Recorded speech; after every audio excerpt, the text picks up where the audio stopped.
আসসালামু আলাইকুম, নিনাস কিচেনে আপনাদের স্বাগত জানাচ্ছি।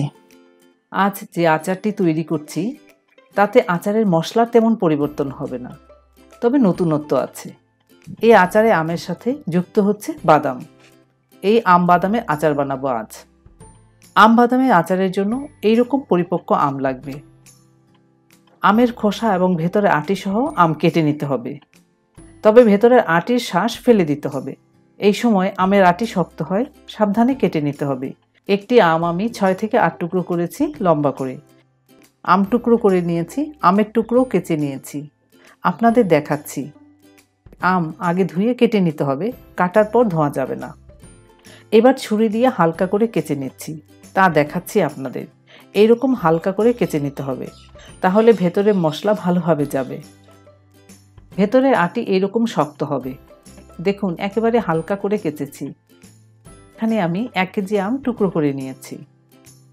আমি এখন ছড়িয়ে দিচ্ছি 1.5 চা চামচ লবণ। লবণ মেখে রেখে দিব 10-15 মিনিটের জন্য। এবার এই পাত্রে আচারের মশলা নিচ্ছি। মৌরি 1 টেবিল চামচ, মেথি আধা চা চামচ, ছোট ধনিয়া 2 চা চামচ, জৈন 1 চা চামচ, ধনিয়া 1 চা চামচ, সাদা সরিষা 1 টেবিল চামচ, জিরা 1 চা চামচ। আম বাদামের আচার যেহেতু বাদাম তো লাগবেই। চীনাবাদাম নিয়েছি হলো 1/4 কাপ, পানিতে ভিজিয়ে রেখেছি। আরও নিয়েছি দেশি রসুন 2টি, কোষ খুলে রেখেছি।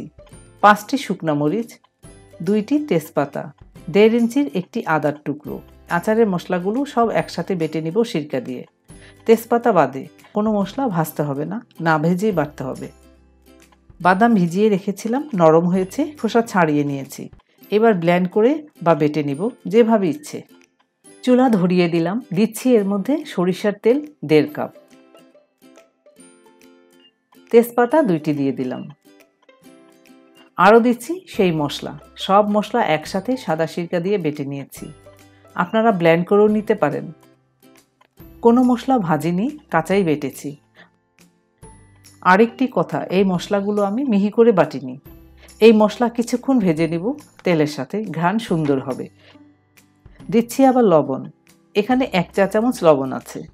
চুলার আঁচ মাঝামাঝি ছিল, এখন আরেকটু কমিয়ে দিচ্ছি। মশলা ভাজা হোক।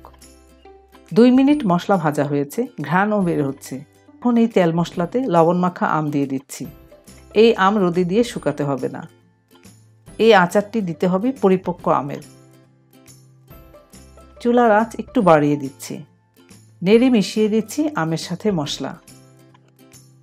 আম 5-7 মিনিট রান্না করে নিয়েছি। দিচ্ছি আমের মধ্যে হলুদ গুঁড়া 1.5 চা চামচ। মিশিয়ে দিচ্ছি ভালো করে আমের সাথে।